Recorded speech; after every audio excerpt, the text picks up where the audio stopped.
Dot Topics da PDC. Conversas digitais sobre temas atuais da área tecnológica. Olá, bem-vindos ao episódio da Dot Topics.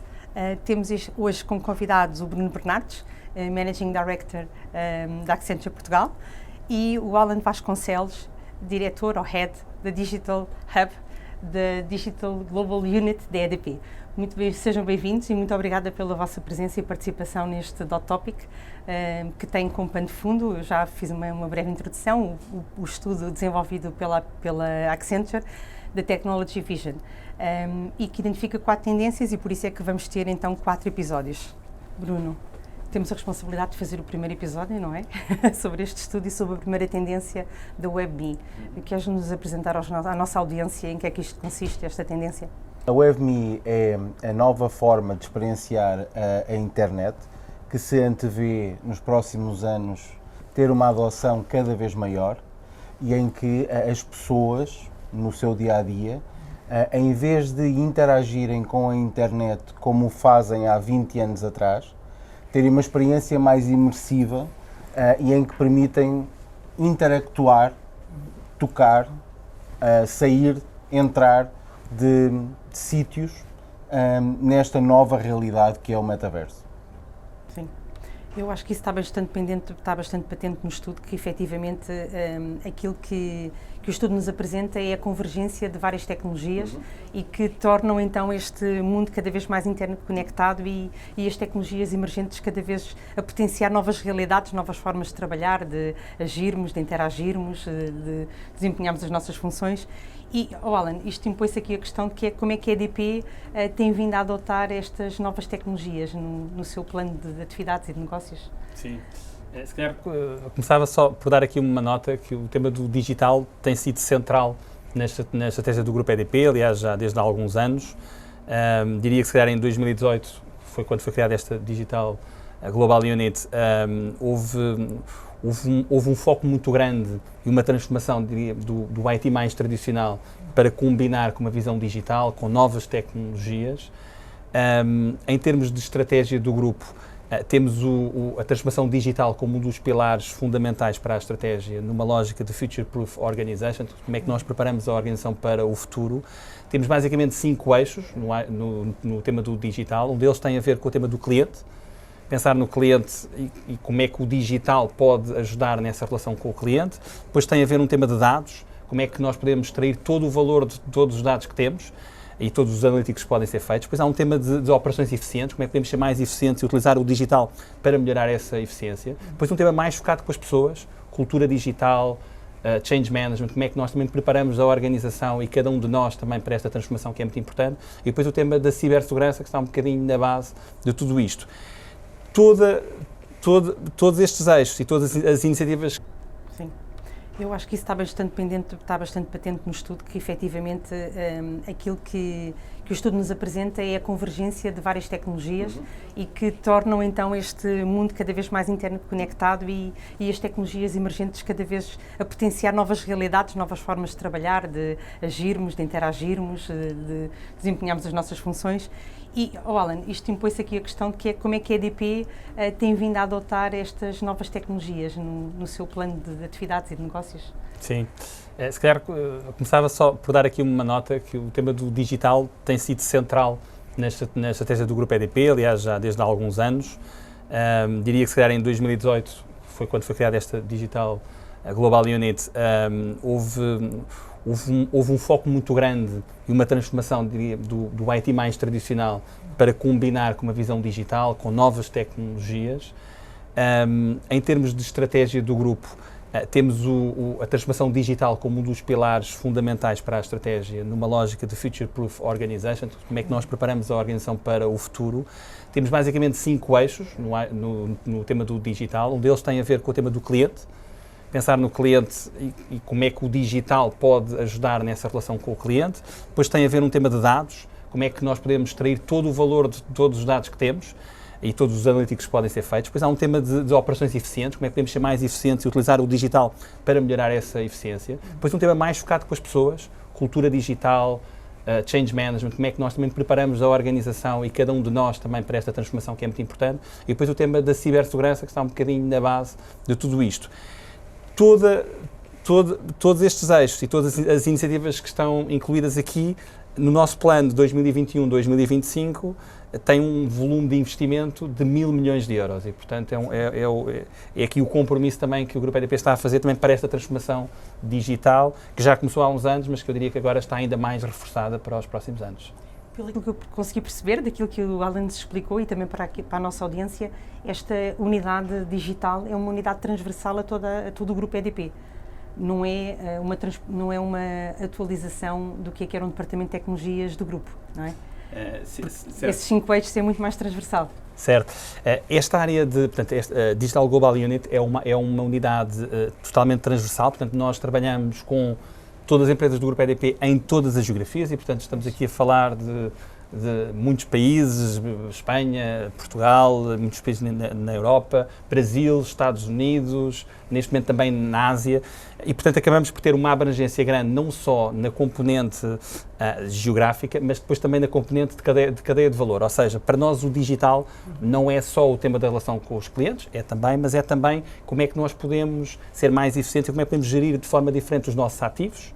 E, portanto, aqui estamos a falar, por exemplo, todos os temas que têm a ver, por exemplo, com distribuição, com redes, com produção de energia, que era mais clássica, mas também as renováveis, mas também como é que o digital também pode entrar também nas unidades mais de gestão de energia, de trading, até serviços mais corporate, mais centrais, de como é que nós podemos também otimizar e facilitar um conjunto de serviços partilhados, serviços de suporte também do grupo. Portanto, acabamos por ter esta abrangência muito grande, trabalhamos naturalmente depois com unidades também digitais específicas em cada uma das empresas, em cada um dos negócios, mas tentamos sempre ter esta visão global, esta visão mais holística e garantir que tudo isto, de alguma forma, está orquestrado para garantir que atingimos os nossos objetivos, que é muito preparar a nossa empresa para ser uma utility 100% digital, que é a nossa ambição. Sim, obrigada porque é sempre importante nós garantirmos que quem nos está a ouvir está a entender efetivamente quem são os nossos convidados e porque é que também são nossos convidados para este tema da nova geração de internet. Bruno, queres-nos falar um pouco o que é que está a liderar esta nova revolução da internet, da forma como é vir? Acho que aqui podemos dar um bocadinho um contexto histórico, se calhar, de como é que chegamos até aqui e depois como é que vamos daqui para a frente. Portanto, nós nos anos 90 foi quando começámos a trabalhar com a internet. E a interação com a internet era muito um tema de dados. Podemos pesquisar qualquer coisa online. Essa era, digamos assim, o que nós vivemos nos anos 90. Nos anos 2000 temos a revolução do social media, portanto começaram a aparecer o Facebook, o Twitter e todos os outros experiências sociais que nos permitiram interactuar de forma diferente já com a internet e com as outras pessoas à nossa volta. Em 2010, portanto, os primeiros anos de 2010, todos os 2010 e até agora um bocadinho em 2020, começámos a trabalhar para o Internet of Things, ou seja, muito mais interconectividade do que tínhamos até lá, um enorme volume de dados, cada vez mais há um crescimento exponencial de dados que estamos a ver na internet. E a verdade é que a forma como eu, como ser humano, interactuo com todas as coisas que estão à minha volta e todas elas conectadas, mudou muito nestes últimos 5, 6, 7 anos. A próxima fase, digamos assim, é a forma como nós experienciamos tudo aquilo que temos vindo a trabalhar até agora. Se repararmos, a nossa experiência de utilização da internet não mudou fundamentalmente desde os anos 90. Eu tenho um endereço de internet, eu coloco lá qualquer coisa e eu acedo àquela página. A grande diferença que estamos a assistir agora, e 71% dos executivos a quem fizemos o estudo considerou que isto era algo que realmente traz valor acrescentado e é um efeito positivo para as empresas e para os consumidores, é o facto de podermos aceder a estes conteúdos digitais de uma forma muito mais imersiva do que propriamente eu colocar um endereço, um link numa página. O facto de eu ter uma casa num espaço digital, ter uma rua num espaço digital, ir da rua para a minha casa, para o meu escritório digital. O facto de termos o que nós chamamos de digital twins, ou seja, na prática, gêmeos digitais, tanto das indústrias como das pessoas nesta área digital, é algo completamente revolucionário que estamos agora a viver. Ainda estamos a começar, okay? Portanto, ainda acredito que há muito espaço para crescer nesta área, e a verdade é que não se sabe bem qual é que é a evolução que vamos ter nesta área. Há muitas empresas a fazer experiências nesta área, especialmente na área de consumo, portanto na área de compra, de retalho, mas, digamos, ainda estamos todos a aprender com esta nova realidade. Sim. E eu fiquei espantada com alguns dos exemplos que são dados no estudo, em termos até de imersão daquele concerto que foi dado no Fortnite, que juntou quase 30 milhões de pessoas. Quer dizer, é completamente inimaginável um evento no mundo real, se não fosse neste mundo virtual, conseguir juntar tanta gente. Mas isso realmente é uma experiência imersiva e que, no contexto das empresas, vai obrigar a que as empresas possam pensar na experiência do consumidor, nos serviços relacionados com o consumidor de outra forma nesta nova fase da internet, não é? O Alan consegue-nos desvendar um pouco o que é que estou a pensar, como é que a EDP está a pensar melhorar ou trabalhar esta nova experiência do consumidor? Sim. Eu diria que, quer dizer, isso não é muito diferente do passado, ou seja, as empresas têm que estar onde estão os clientes.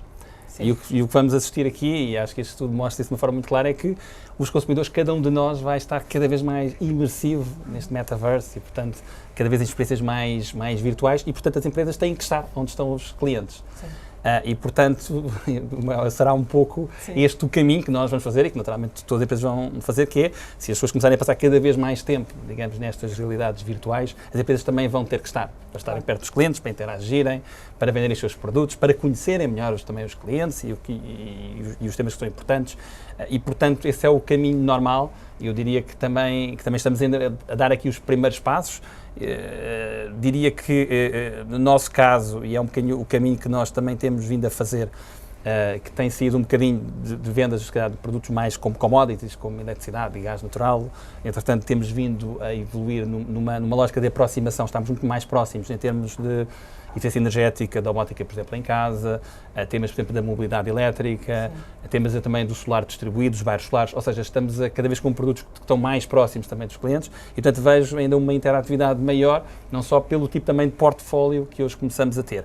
Dava, se calhar, só uma nota que eu acho que é importante, e estamos a falar aqui de clientes e de consumidores, mas também cada um de nós, que também trabalha nas empresas, também vai ser parte integrante desta nova realidade. Como empresa global ainda maior. Ainda mais, e é um tema ainda mais interessante quando temos, de facto, muitas geografias, muitas culturas, etc., aproveitar também estas novas realidades também para aproximar os colaboradores, partilhar práticas, partilhar conhecimento, temas de formação, são algumas coisas também que já fazemos com estas tecnologias mais imersivas, e eu acho que isto cada vez vai ser maior. Portanto, eu dava aqui a nota que temos aqui o tema dos clientes, mas também temos não só todas as pessoas que trabalham connosco, mas também até os nossos parceiros, e tudo isto vai acabar por ser uma nova realidade. Eu acho que estamos a dar aqui os primeiros passos, mas pelo menos começamos a estar atentos a tudo isto. Nós até partilhámos recentemente no nosso congresso com a vossa responsável da Universidade EDP, aquilo que é a aplicação das tecnologias imersivas para a formação dos colaboradores, e até foi interessante porque à partida ninguém conseguia perceber porque é que no tema do metaverso, no painel do metaverso, nós tínhamos uma responsável de uma universidade, e só quando ela efetivamente começou a mostrar e a explicar que tinha a ver com esta aplicação das tecnologias imersivas para aproximar os colaboradores e dar-lhes também um sentido mais próximo daquilo que é os casos reais da aplicação dos temas que eles vão ter que ter no dia-a-dia do seu trabalho, é que se percebeu. Mas isto leva-me aqui também a uma questão que eu gostava de perceber na visão do Bruno, que contacta com tantas empresas, não é? É se acha que as atuais estratégias digitais da maioria das nossas empresas são capazes de suportar esta próxima revolução da internet?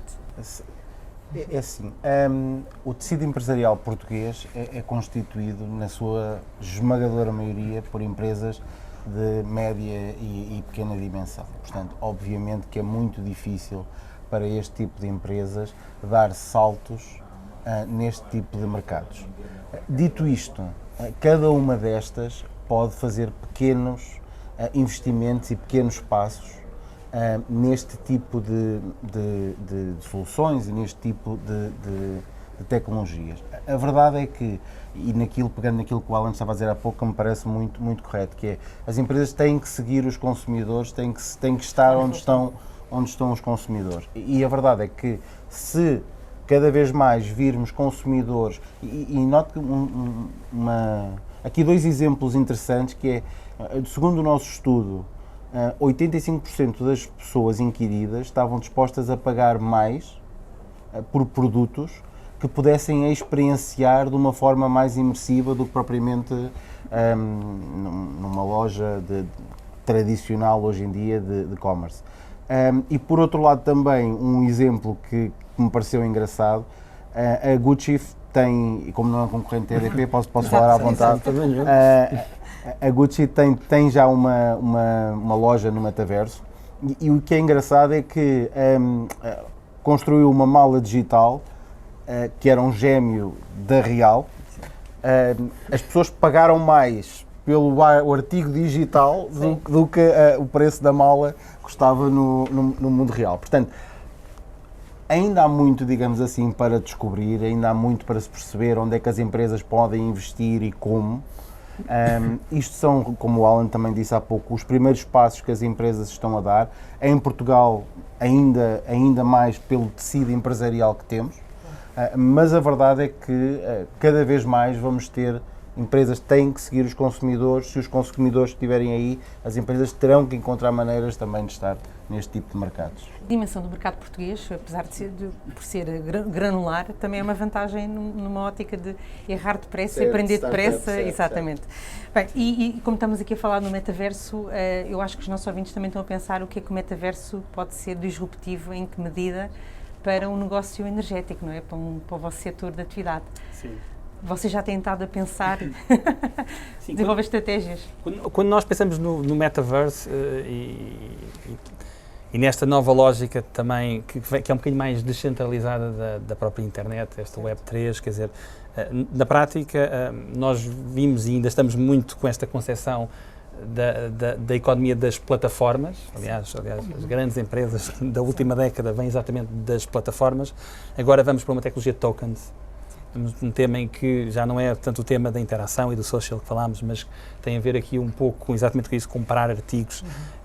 Portanto, este tema aqui dos rights, do user rights, portanto, podermos começar a ter aqui uma dinâmica de propriedade de alguns destes elementos e de uma descentralização, portanto, em vez de serem as grandes plataformas, um conceito de descentralização. Quer dizer, quando nós olhamos para tudo isto e olhamos um bocadinho para o setor energético, acho que temos aqui alguns desafios e temos aqui algumas coisas que eu acho que estão mais alinhadas, que é o setor energético tem-se vindo a descentralizar, um pouco na sua concepção mais clássica. Portanto, nós vimos há umas décadas as grandes centrais, depois tipicamente havia o transporte de energia e depois a venda de energia. Hoje os utilizadores cada um de nós é muito mais ativo, digamos, na dinâmica do próprio mercado de energia, ou seja, quando nós compramos um veículo elétrico ou um plug-in, também já estamos também a consumir energia e se calhar no futuro até entregar energia à rede, uma dinâmica muito mais próxima. Depois o tema dos painéis solares, quer dizer, hoje, da microgeração, portanto, hoje começamos a ter aqui um conjunto de serviços e até de produção de energia e de consumo, etc., muito mais descentralizado do que era há uns anos. E, portanto, se olharmos isto também para uma internet que vai ser cada vez mais descentralizada, eu acho que isto cria aqui há aqui um match interessante. Teremos que ver depois como é que tudo isto funciona. Mas eu diria que o movimento que estamos a fazer do setor é o mesmo movimento que também estamos a assistir aqui também, digamos, neste mundo digital mais descentralizado. Acho que depois há aqui um desafio para nós que é muito importante, é garantir que toda a energia que é necessária para tudo isto, que seja cada vez mais verde. Pronto, este é um dos grandes objetivos que nós temos até 2030, ser totalmente neutro de uma forma carbónica e, portanto, também garantir que tudo isto, porque isto também vai ter naturalmente aqui consumos grandes também de data center, etc. É muito importante depois também que façamos esse caminho em termos de energia verde. Sim. Sim.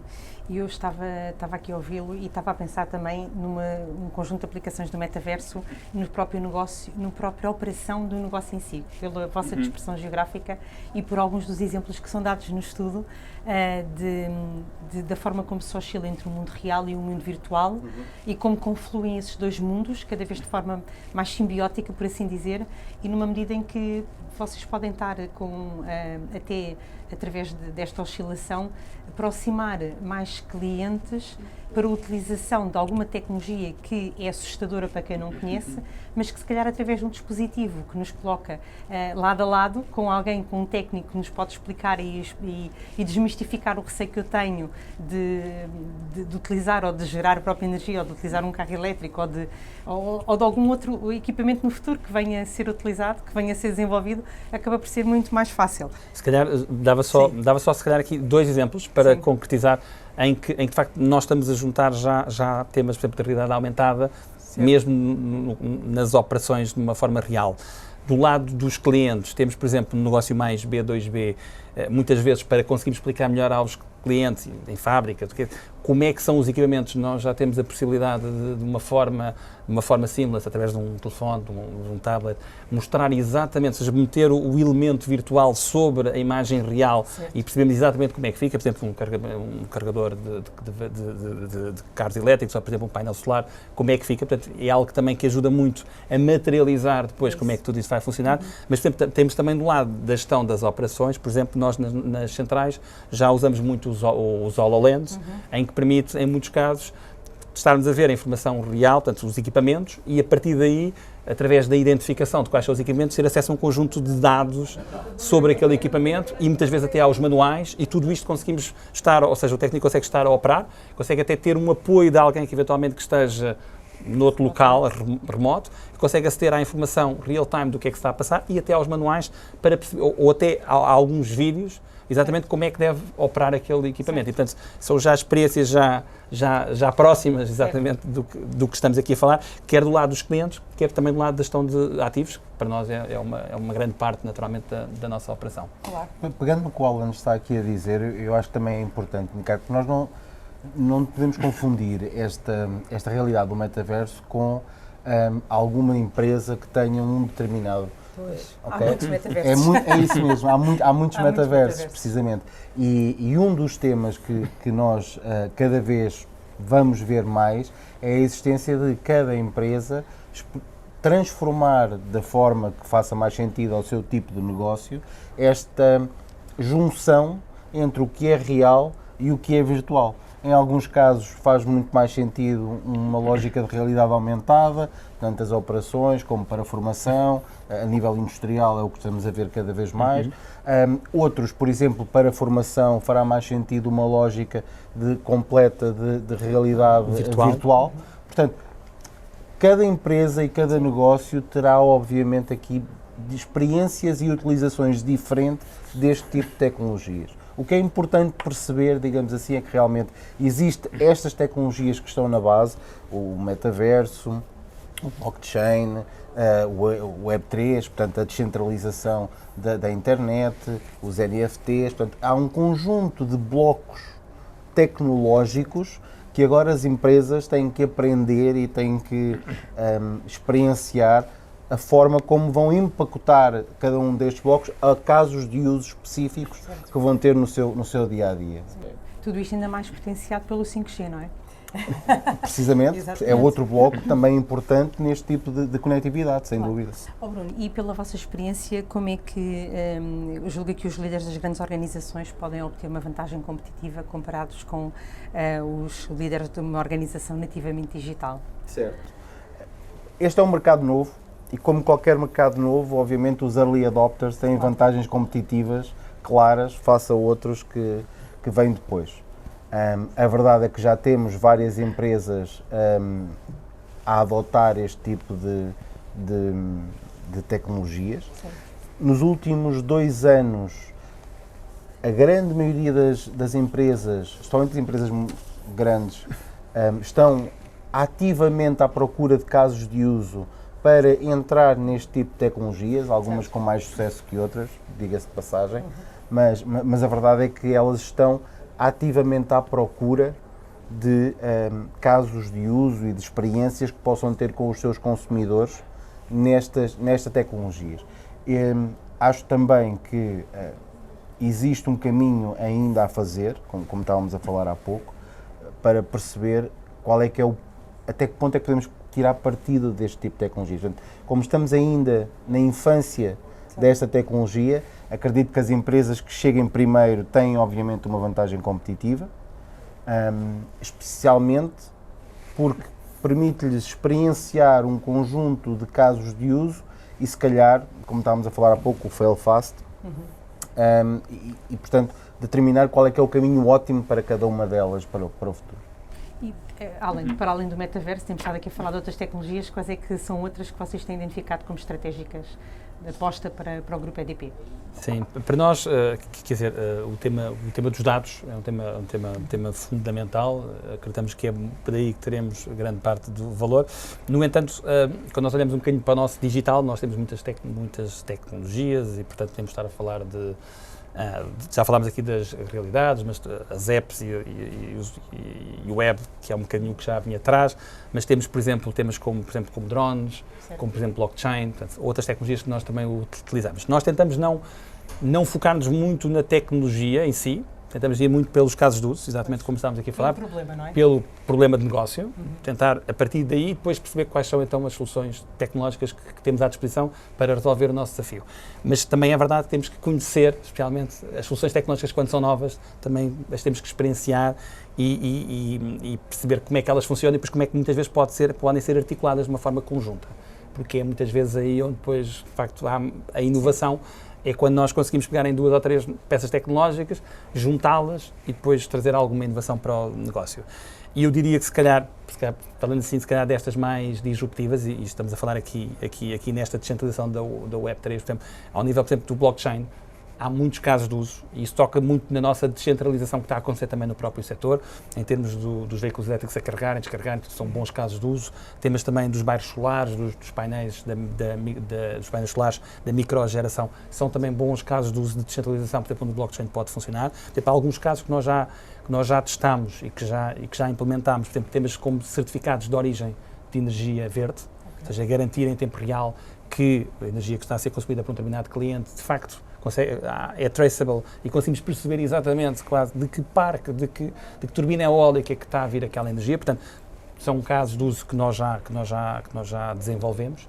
No entanto, eu também diria que, apesar de tudo, e são tudo tecnologias relativamente recentes, nós estamos atentos à evolução tecnológica que está a ser feita nesta área e estamos sempre muito focados, então, de como é que estas tecnologias podem, de facto, transformar o nosso negócio e muito do trabalho que nós fazemos é desafiar o negócio, a trabalharmos de forma diferente, a questionarmos, pensar um bocadinho fora da caixa, porque, de facto, estas novas soluções tecnológicas podem nos levar aqui a pontos que não são transformações incrementais, como muitas vezes é a forma mais simples de pensar, mas são transformações disruptivas, em que de facto podemos fazer aqui uma transformação grande e estamos sempre à procura pouco também dessas oportunidades. E vocês ainda têm o peso não só dos consumidores que olham para a EDP como uma marca de confiança e, portanto, tudo o que é a adoção destas novas tecnologias tem que continuar a gerar a confiança e inspirar a confiança, o que é bastante benéfico para o restante mercado e também para os outros setores de atividade que procuram seguir um pouco os exemplos de uma empresa como a EDP, que vai na dianteira da adoção destas tecnologias. Eu também, de forma é que eu não estou a deixar passar aqui uma oportunidade, não é? Mas o Alan estava a falar no tema dos dados e nós sabemos que ao nível da tecnologia 5G e da sensorização que permite, vai haver um aumento ainda maior e mais exponencial, não só da sensorização e com isso também da geração de dados. Quais são os desafios que a EDP enfrenta na implementação destas tecnologias emergentes neste contexto decorrente de uma maior sensorização, mais Internet of Things no vosso negócio, não é? Qual é que tem sido a adoção deste tipo de tecnologias no vosso negócio? Nós como consumidores, já temos alguma percepção, não é? Porque também tivemos a mudança. Às vezes o tema, eu diria, o tema dos consumidores, ou aquilo que chega mais à área mais comercial, é às vezes um bocadinho a ponta do iceberg de toda a nossa atividade. Nós temos, começa na prática nas unidades produtoras de energia, renováveis, etc. Depois temos as linhas de transmissão, depois há o mercado de energia e depois é que chegamos aos clientes. Diria que o tema dos dados tem sido central. Nós já há alguns anos que temos estado focados muito em conseguir garantir aqui primeiro, garantir que os vários dados que temos que fluem de uma forma seamless, traceable, também às vezes é um tema difícil, e que vão parar aos nossos data lakes, aos nossos data hubs. Esse é um tema. Depois, do lado dos clientes, há mais um desafio que tem a ver com o tema da proteção de dados, garantir que são só os dados que podemos utilizar, e há um conjunto de dados que naturalmente estão restritos, com todas essas preocupações que vêm do RGPD. Portanto, aí temos esse tema. Depois, quando olhamos mais para a gestão e operação de ativos, então aí são dados de sensores, de máquinas, etc. Claro. Esse tema não se aplica, e garantir que todos esses volumes de dados em tempo real chegam aqui aos nossos data lakes, e depois nós também podemos utilizar essa informação através de modelos analíticos para melhorar tudo aquilo que fazemos, é um desafio muito grande. Só para dar aqui, quer dizer, só uma turbina eólica, estamos a falar de centenas de sensores, a dar dados segundo a segundo, quer dizer, é de facto um volume de dados muito grande.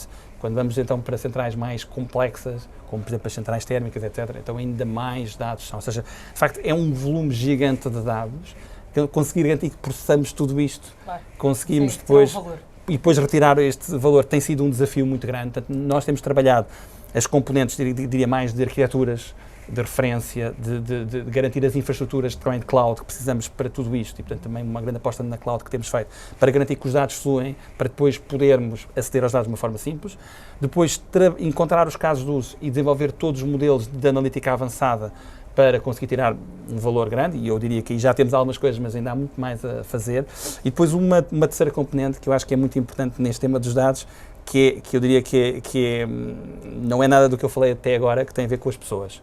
Portanto, podemos ter as arquiteturas, podemos ter os dados, podemos ter os modelos, podemos ter a cloud, mas depois no final do dia o que queremos é o quê? Queremos que as pessoas aproveitem os dados para fazer as coisas de forma diferente. Não queremos que aproveitem isto para fazer o que eu fazia de uma forma um bocadinho mais rápida. Não, nós queremos mesmo uma transformação. E daí nós falamos muito na transformação digital. Nós queremos transformar o negócio através do digital. E de facto aqui o coração de tudo isto são os dados. E portanto, muitos desafios que temos tido em termos quer de formação, quer de change management, quer de mindset em relacionamento aos dados, quer também mais hard skill em termos mesmo de saber como trabalhar estes dados, e temas de visualização, também é um tema que também temos trabalhado muito, e portanto tem havido aqui um grande esforço em preparar a organização para trabalhar com os dados, também a garantir que cada vez mais as decisões sejam feitas com base em dados, certo. E portanto isto tudo é um caminho que já levamos há algum tempo, mas sabemos que para onde nós queremos ir, e falámos aqui há bocado das empresas nativas digitais, em que tudo isto está no seu ADN. Nós somos uma empresa de cariz industrial, aliás, começamos exatamente aí, portanto é mais difícil, temos que fazer este caminho, se calhar com um bocadinho mais de esforço, mas a ambição está lá. A ambição é, de facto, aproximar-nos o máximo possível das nativas digitais, e para isso temos que garantir que temos tudo o que é da tecnologia, mas também que temos as pessoas com o mindset correto, com os skills corretos e também com a vontade de querer trabalhar também de forma diferente. O objetivo é o mais difícil, idealizar o objetivo. Portanto, vocês já idealizaram o objetivo, não é? Há que cumprir, há só cumprir, exato. Bem, muito obrigada por esta conversa. Bruno, obrigada pelo desafio também, pelo convite à PDC e ao Alan por ter aceito este nosso desafio. Obrigada a ambos. Obrigado.